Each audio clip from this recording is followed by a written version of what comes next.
Hey there, welcome back to the Springs in the Desert podcast. I'm Jillian, your host. I'm really excited today. I am joined today by Leigh Snead. I'm so grateful. This conversation has been a long time in the works, and so I'm so grateful to dive into a topic that we try to cover every May, right? The fruitfulness of the feminine heart. But before we dive into that, I just want to give you, Leigh, some time to introduce yourself. Sure. I'm so happy to be here. I'm glad we finally made it work. This is Yes. also a topic near and dear to my heart. I guess we had a close call when Anne and I were both quoted in the same article, and I was like, okay, fine, we're getting closer to making this real Yes. connection happen. And here we are. So I'm Leigh Snead. I'm a fellow with the Catholic Association. I am also an infertile Catholic woman. I did become a mother through adoption 4 times over. I have a 19-year-old son, twins that are 13, and a toddler who's 2. Yeah, so as Wow. soon as we got Wow. rested up, we kind of went for it again. Been married to my husband for 20, almost 26 years, and we live in South Bend, Indiana. He's a professor at Notre Okay. Dame. Okay. Well, Oh, I'm wait a just minute. I so should also grateful. I'm sorry about that, Jillian. That's I should okay. also say Go I am a ahead. co-hostess of syndicated radio show on EWTN, Conversations with Consequences. Okay. Yes. Yeah. No, that's great. We gotta get that Yes, in. we'll make sure to link those things so that people can check you out more after they listen to this episode, because I know when we started talking, I wanted to get to know you more, and because so many things are done virtually, that's a good way to do that.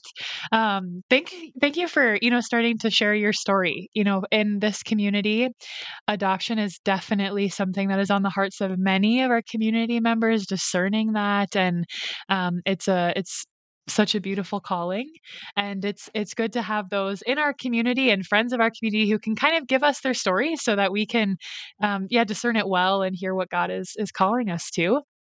um so to jump just right into the topic of feminine fruitfulness, what does that mean to you?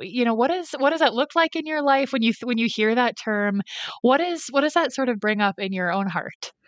Well, I think it is something very special that, women bring to relationships, to, the world, to the church. We know, of course, JP2 was big into the feminine genius and the gifts of women, and even women in the workplace, and, all these wonderful things, of course, and women as mothers. But as we know, motherhood it can be different. We're not just talking about pregnancy and birth. We're talking about Right. adoptive motherhood, foster motherhood, spiritual motherhood. Um, and that can look so many different ways. And I think it can be overlooked, especially this Mm. time of year, like you said. And, especially when even the birds are having babies. And there's just a Right. reminder Right. out every corner. Um, but I think, there's just some things that we don't even have to call about motherhood. That's a fruitfulness of the feminine heart. And it can be something small like anticipating people's needs. I think that's a genuinely feminine gift. I think that, sometimes Yes. we can see what they might need beforehand. People don't have to ask. And obviously, that's not going to be true of every person, but I do feel like that's an exceptionally feminine gift. That caring that we see, the gentleness that can be there, as well as, Mm. I'm sure if my kids were listening, they'd be like, okay, well, that's balanced with some fierceness too, mom. But my husband too. But I do think, and they're not all. I've been thinking about this question because it's so interesting. And when I answered it, I thought, well, I don't it doesn't all rely on these sort of stereotypical feminine virtues, because we Right. know as women, we've got a whole panoply of things going on with us and gifts that we can give. But I do think there is something special with the way that women are made and created and are in relation to, a more masculine energy. Yes, I appreciate those characteristics that you drew out, and even although in jest, right, this fierceness, perhaps coupled with gentle, I think there's something there too, about the feminine heart that can call upon, right, this like just heart of God. Typically when, the Old Testament is talked about, that sort of God of justice is in the Old Testament, and Mhm. the God of mercy or the God of love, right, in the New Testament. But he's one and the same God, right? Like we get to see these different parts of who God is. And I think too, yeah, that it's just beautiful that's coupled together, right? That we can be, right? The church is both and Right.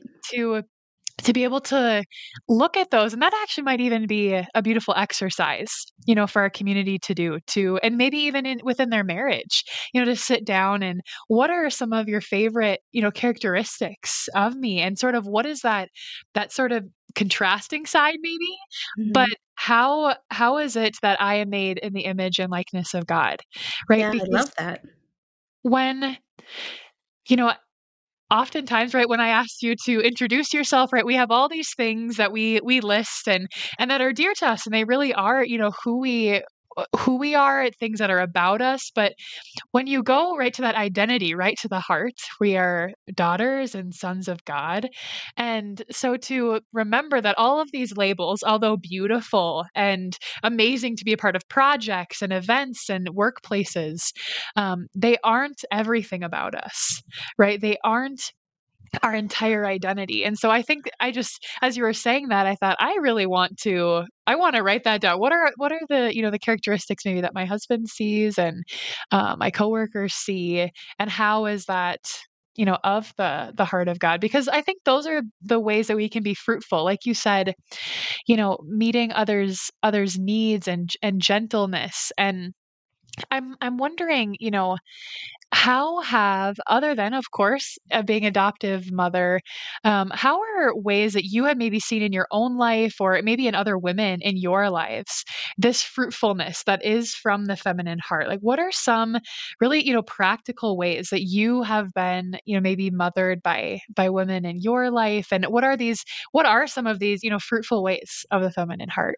Yeah, I think we just would again thinking about what you were just talking about, how we've got the Old Testament ideas of justice and things, and I think about the sometimes the loyalty that my female friendships have, and I think, Oh, wow, wow. do I tell them about this thing that someone else did to me because they're so loyal to me? Like, is it gonna really is it gonna be a near invitation like to sin for them because they will be like, I will stand by you to the death, and I feel that way too. Like we are just Yes. so protective, and kind of Right.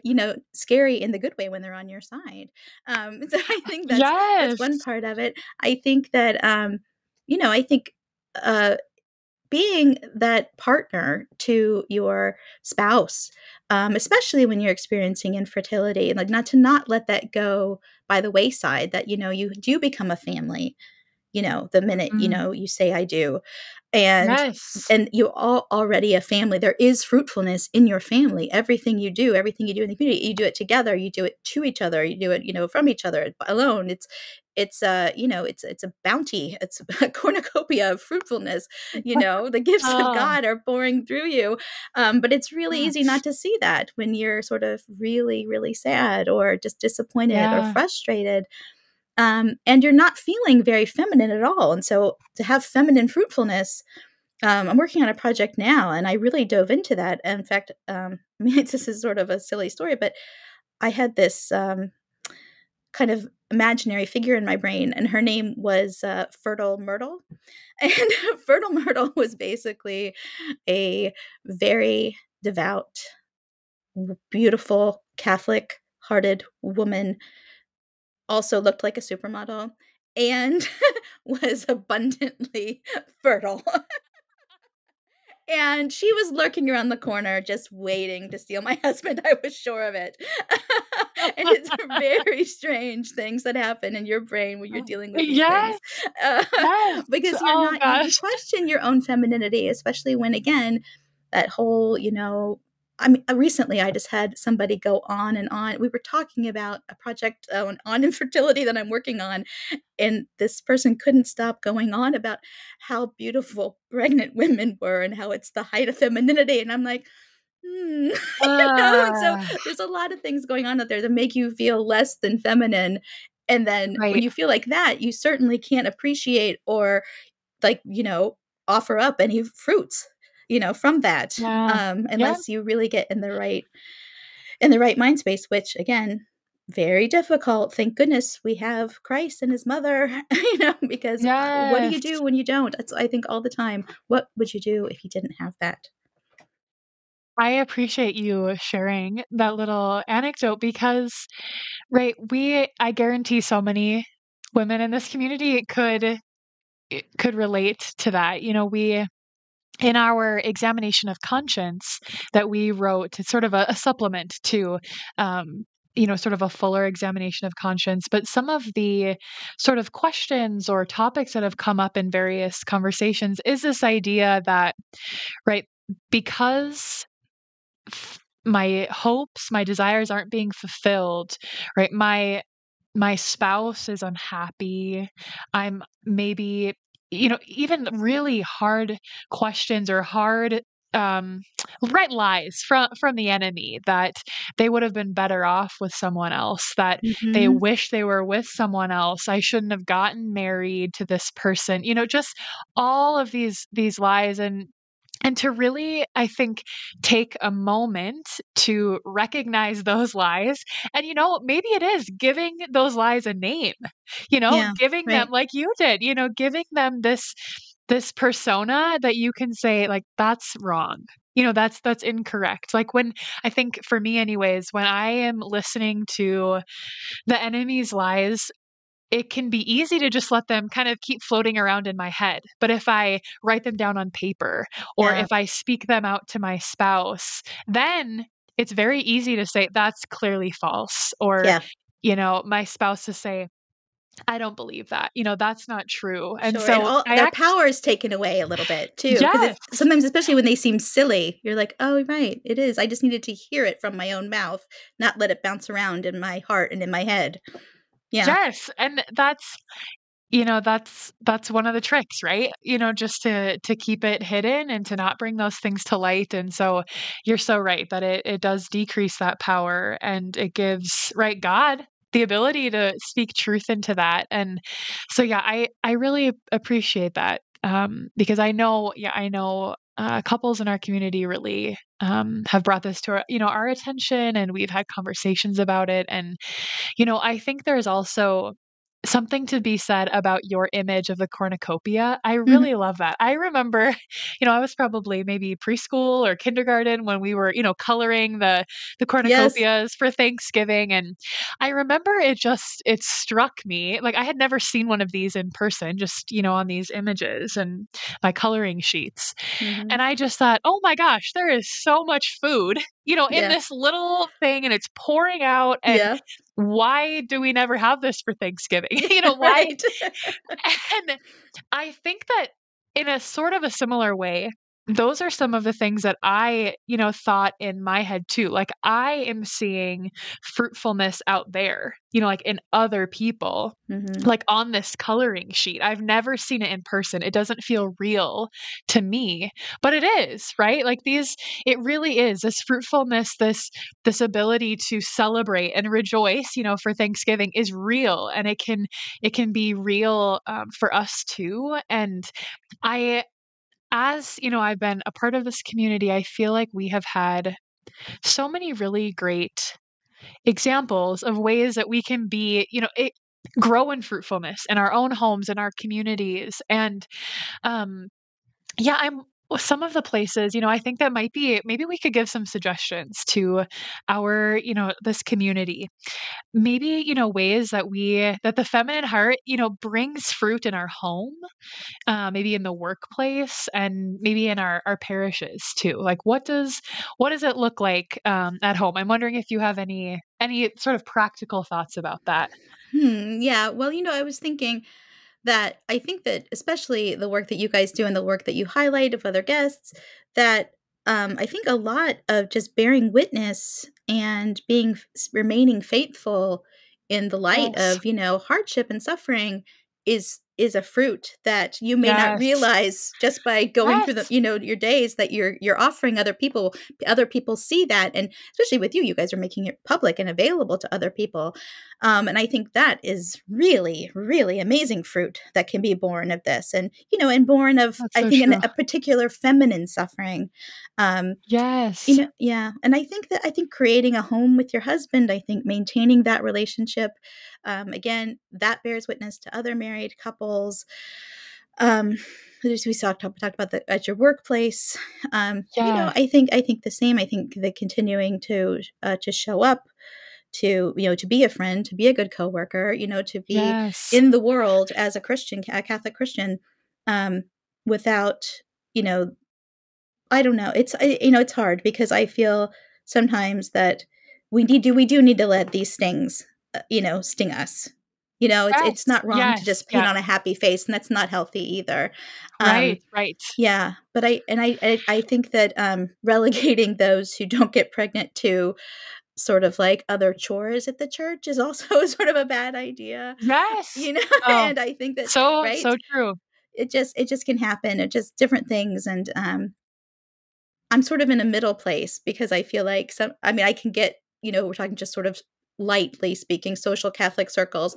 Sometimes I get lumped in with the moms, and sometimes I get lumped in, with the infertile people. And I get, and I can be, at a baby shower, which are the worst. I think, like, real challenges. Like, you really have to dig deep, and I always say Right. Right. WWJD, WWJD. Um, Yes. it's so tough, the baby showers, and I give people who are in the first few years of their journey, or wherever you are that day, always permission to RSVP no and send a lovely gift, because you don't want to dampen their day. You don't want to make life worse for yourself. But I think that there's some, just, I don't know. I think there needs to be also an appreciation of the fruitfulness that we bring, just as, fellow humans and women and Catholics within the Yes. community, so that we can share our fruits. And it's not just seen as a certain, well, you folks get to this because Yeah. we've got this, and we're the poster children for fruitfulness. You Right. know, yeah. Yeah. I what you were saying is really just opening up. Like, I want to sit down and pray about a lot of what you're saying, because I think, your example of loyalty of your friends and showing up, right? Like, just being present. It's Mhm. really, it's not even like, yes, you can be a part of, volunteer at church, and you can, you know, make things, some women like baking or cooking or offering, like, there's so many really beautiful things that you can do.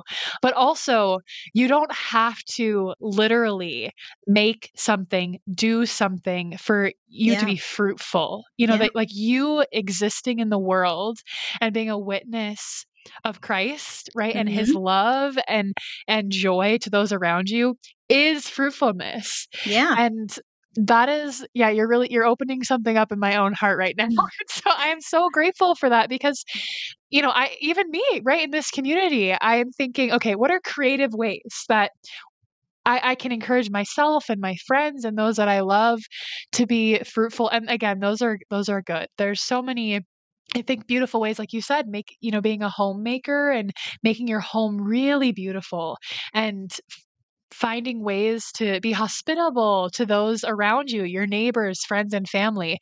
But also, if you are just present, to your spouse, and you're loving them, and you're a joyful face, when they come home, or to your coworkers, that is fruit, and probably bearing more fruit than you have control over, than Yeah. if, in your own home, or in the goods that you're making, right? Like, you don't know what God is going to do with that joyful face. But, if I make a dozen cookies, I only have a dozen cookies to give to that one friend. And again, that's Mhm. beautiful.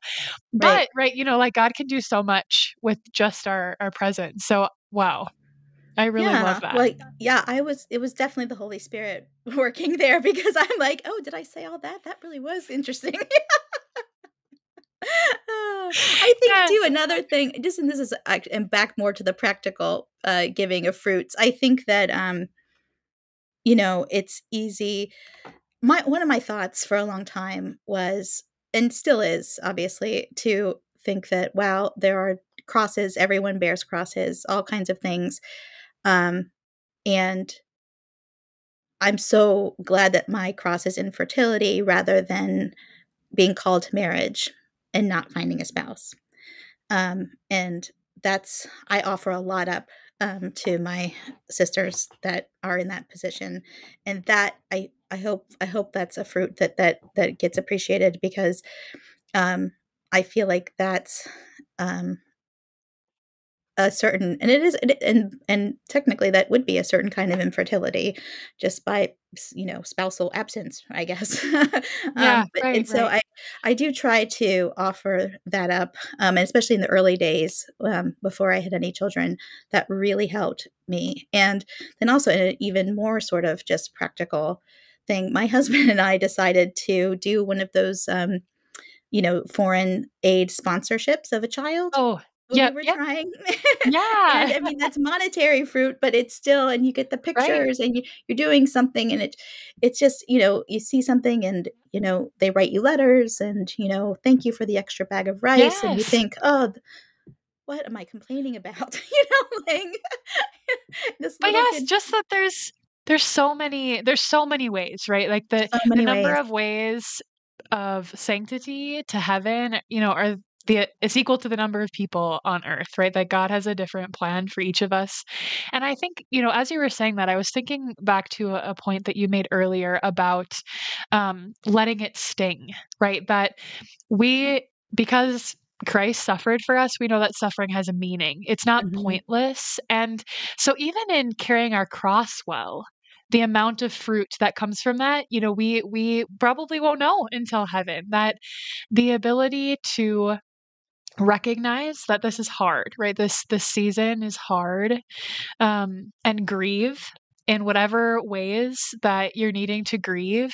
And if God is calling you to something, to be involved somewhere, or maybe it is, just He's calling you to a more joyful posture now. mhm. Um, just to do that well, to just say yes to whatever he's calling you to, and to Yes, do it the hardest with thing. his love. Yes, right? Mm. That is it's so like, as I'm saying it, it seems so easy. Oh yeah, just say yes. And Just say no, yes. yeah, like this it's not even for me, I don't even think it's a daily. It's more of like hour by hour or minute by minute reminding. Yes, I'm I recommitting. yes, yes, recommitting to this love and the joy of Christ. And so just this conversation. Thank you so much for joining me on this conversation, because you have really opened up I think a beautiful opportunity for our community to discern, you know, sort of a new way of fruitfulness, and a new, what does this look like? And I certainly can discern giving of my time and my talents and my treasures in different places, but also what is he calling, of my heart, Mm. the fruitfulness of my heart, the disposition of my heart. Yeah. So I'm just so grateful. Yeah, me too, likewise. I feel so full of ideas, and I wish Yeah, I guess I'll watch back and then write them down. there you go. There you go. So much good Well, Lee, stuff. before we close up the conversation, where can our listeners hear more from you? I know you mentioned it before, but I just want to give you a chance to say it again so that we can hear more from you. Sure, well, if you sign up for the weekly, updates from the Catholic Association, catholicassociation.org, you can sign up for a few different of our emails. We have a daily, media, kind of a what's going on out there, what public things are Sure, happening in the media that concern Catholics. They will most sure. often feature anything written by our team, Okay, of the radio show every week, and that can be found. You can connect through EWTN radio, Spotify, podcast, wherever you listen to your podcast, it's there. And I think they're awesome. released on Thursdays. And yeah, Okay, and that's it. great, perfect. Well, we'll make sure to link those so that our listeners can find you easily. And I'm looking forward to more conversations with you Me down the road, too. Lee. Thanks Okay. so Thank you so much. much, We'll Jillian. see you next time. Bye.